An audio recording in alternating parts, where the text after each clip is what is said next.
Hello, my name is Peter Joseph, and welcome to an introduction to a resource-based economy. The goal of the following brief presentation is to outline the basic train of thought that arrives at this new economic model, which is based not on the movement of money, but rather the intelligent management of the Earth's resources, drawing inference from the physical world as to the most efficient, strategic, and sustainable method for meeting the needs of the human population. In the world today, societal decisions are essentially the responsibility of individuals or groups within the arena of politics or business. In fact, one could note that politics and business are the governing group entities of the social order as we know it. And, as history has shown, whenever anything goes wrong on the societal level, the tendency is for one group or a subgroup to simply impose blame on another. The left will blame the right, the conservatives will blame the liberals, a new administration will blame an old administration, etc. Yet, rarely do we hear any criticism of the foundation of the social operation itself. It appears to simply be presupposed by most. In other words, the culture seems to unconditionally accept the socioeconomic paradigm without question, and politics and business are assumed to be a natural human state of affairs.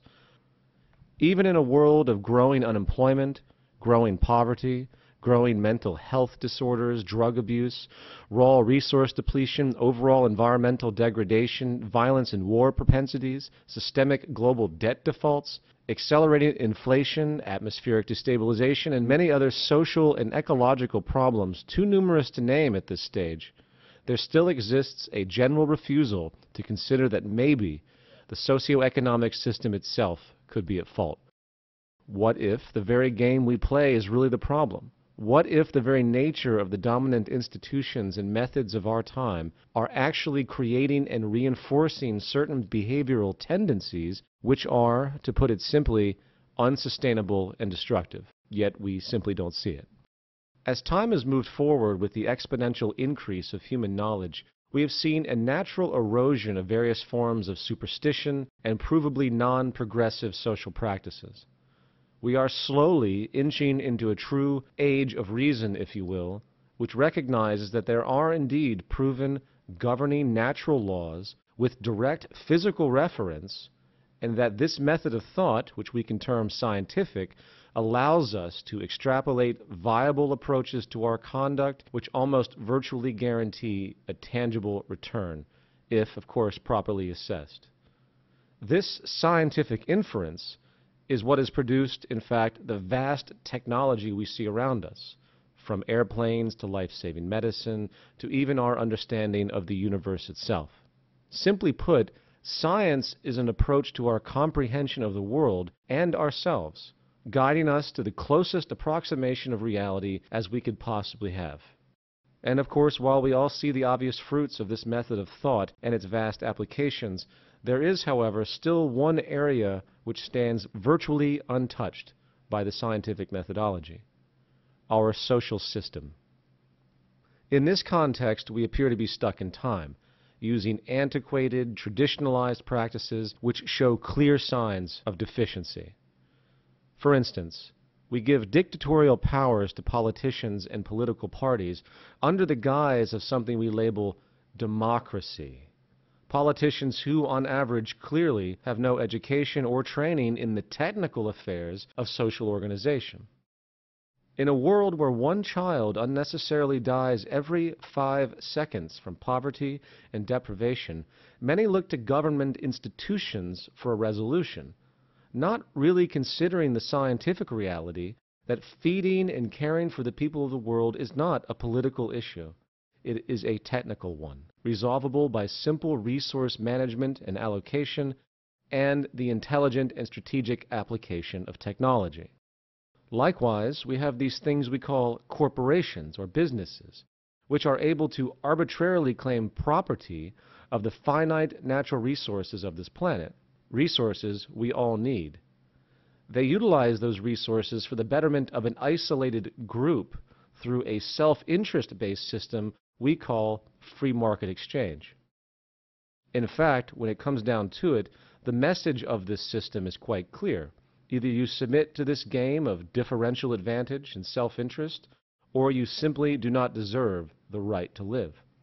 You must earn your right to life on this planet, if you will, which, to a thinking mind, is clearly a pseudo-totalitarian construct to perpetuate one group or class over another. Yet, again, this inhumanity goes unnoticed, for it is structurally built in. We are born into this system, and we are groomed to think it is a natural fact, an empirical way of life. Just as if years ago perhaps you were born into a society as an abject slave. Since you have never been exposed to anything contrary, you might even believe that you're supposed to be a slave, as though it is again a natural order of reality. And if we couple that fact with a monetary system based explicitly on debt, which, unannounced to most, mathematically guarantees that a subclass of the human population will always be deprived, we begin to see that we live in an advanced variation of feudalism and nothing more. It is technically impossible for everyone to have their needs met in the current system. The economic game of differential advantage simply isn't designed to allow everyone to live and prosper. It is a win-lose system, regardless of the state of the natural world and what we are able to produce and technically accomplish. Put succinctly, our economic system is completely decoupled from natural processes of the physical world, a characteristic which can only lead to further problems if a radical shift away from these outdated assumptions is not commenced.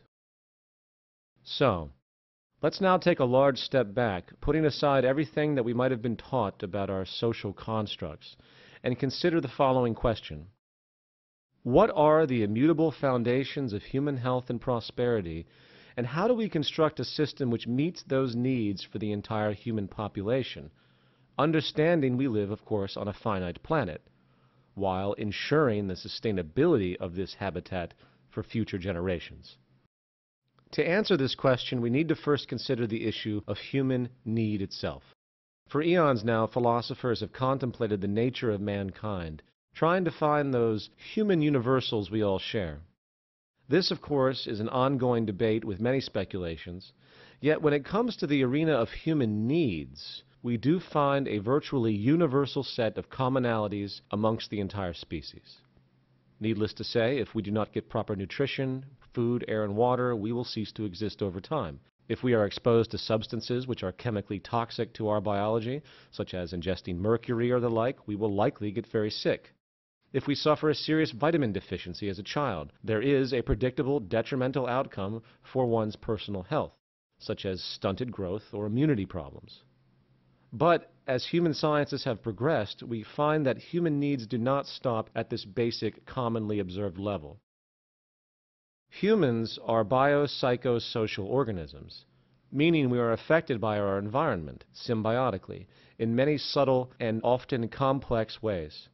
For instance, if a mother in the late stages of pregnancy suffers extreme emotional stress, flooding her system with cortisol, a stress hormone, the nervous system of that unborn child could be predictably compromised in a negative way for the rest of his or her life, for the fetus itself technically is learning about what the world is going to be like. This also goes for infancy and early childhood as well, a critical developmental period where the organism is literally being programmed or adapted to the possible nature of the world they exist in, an impression which has been found to carry over for the entire life of that person in many ways. And if that critical period is met with negative stress, suffering, and pain, that child's development could possibly evolve into predictable tendencies of behavior, including propensities for addictions and violence in later life. The point here, with respect to human need, is that the physical, mental, and emotional health of a person can no longer be considered an isolated or temporal affair.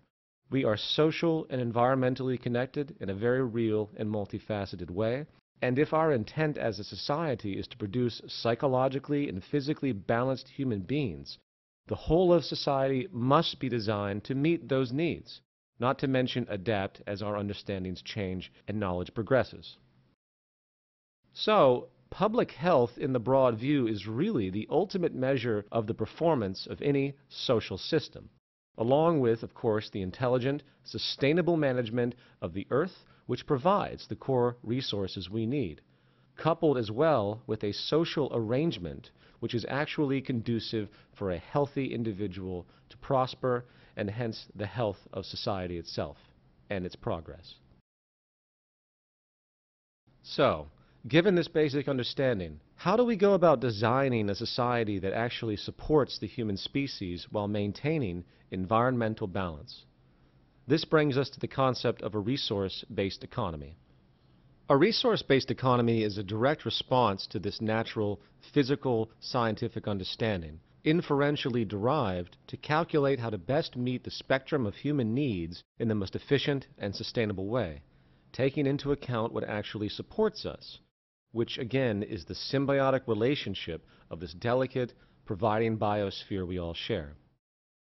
From there, we are able to arrange society with very little need for human opinion, if, of course, our collective goal is to maximize our sustainability and economic efficiency. The system that we describe is self-generating. It is self-evident once these parameters are assumed. There are three dominant economic considerations which need to be considered immediately: resource accounting, dynamic equilibrium, and strategic design. As far as resource accounting, we live in a virtually closed planetary biosphere with a set of mostly finite resources at our disposal. Given this reality, the logic becomes quite clear as to our responsibility if we wish to allow our habitat to sustain itself for future generations and meet the needs of the current population. We must organize and account. Proper economic resource allocation really cannot be made unless we have a clear understanding of what we have and where it is in a complete, unified way. Eventually, this understanding will lead to what we could call the carrying capacity of the Earth, which is very important information. But this accounting, of course, is only the first step. We also need to track the rates of change and regeneration, where applicable. Here we have what we call dynamic equilibrium. The classic example of this issue today is deforestation. Trees have a natural growth rate and cycle, and if our use of wood exceeds the rates of natural regeneration, which is of course the case today, unfortunately, we have a problem, for it is by definition unsustainable. Remember, as an aside, the monetary market model requires as much consumption as possible to keep the growing population employed and the economy operational. This is, of course, simply ecocidal. Remember, a core requirement of a true economy is to economize, or be strategically efficient and conservative. Today we live in what could be called an anti-economy. And this leads us to strategic design. Efficiently meeting the spectrum of human needs on a finite planet in a sustainable way means resource allocation must be optimized strategically and, of course, conservatively. Today, this is not done, or you could say haphazardly done, through arbitrary monetary realizations. It is about what can be afforded by the producer and hence the consumer, not what the most scientifically efficient and strategic usage actually is. Not to mention the issue of longevity of a given good and the method to be used for its eventual breakdown, hence recycling. All of these elements need to be considered in the initial design without the interference of the market system and cost efficiency, which serve as inhibitors to sustainable design. Again, an economy is about increasing efficiency at all times. It is about doing what is most scientifically correct, not what some company can afford in order to remain competitive in the market model. We need strategic accounting, allocation, and design as derived from proven technical parameters that assure maximum efficiency and sustainability. Anything less is simply negligence.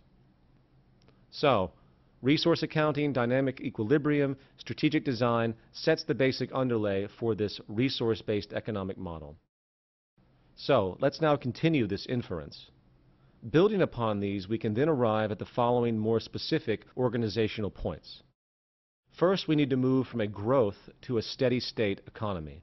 Dynamic equilibrium simply cannot be maintained in a growth economy, for constant growth is literally impossible on a finite planet.